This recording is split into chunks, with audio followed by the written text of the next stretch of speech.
In 1986, three men made a brave choice to risk their lives in order to save hundreds of thousands of people, but their story is not as well known as it should be. When the Chernobyl nuclear power plant in Ukraine started leaking dangerous radiation, no one knew how to stop the disaster without putting their own life at risk.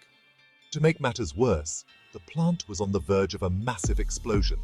The only way to prevent this explosion was to release a valve in a pool of highly radioactive water. Machines couldn't handle the intense radiation, so a person had to do it. Three men, Alexei Ananenko, Valery Bespalov, and Boris Baronov, knew the mission would likely cost them their lives, but they volunteered anyway. Wearing scuba gear, they entered the radioactive water, found the valve, and managed to release it. Their actions prevented a catastrophic nuclear meltdown, saving countless lives.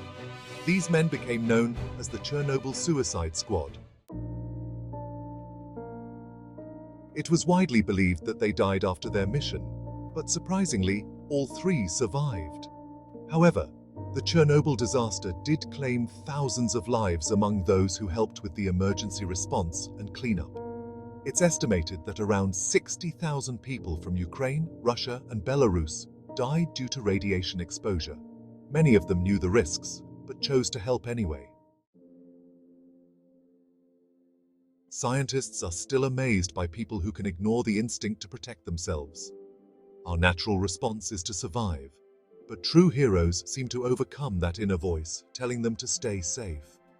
Sometimes we hear stories of parents sacrificing themselves to save their children, which can be linked to a survival instinct, protecting one's offspring to ensure their genes live on.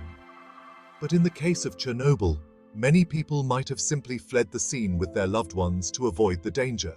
So, what made people like Ananenko, Bespalov, and Baronov different? Andrew Carnegie, who spent his life studying heroic behavior, found that most heroes don't see their actions as extraordinary. His Hero Fund, created in 1904, has honored over 80,000 people for acts of bravery. Interestingly, Carnegie discovered that heroes rarely think of themselves as heroes. As Professor Earl Babby puts it, you probably won't find a single person who says, "Yes, I'm a hero." Instead, most believe they were just doing what anyone else would have done in the same situation, putting others' lives before their own.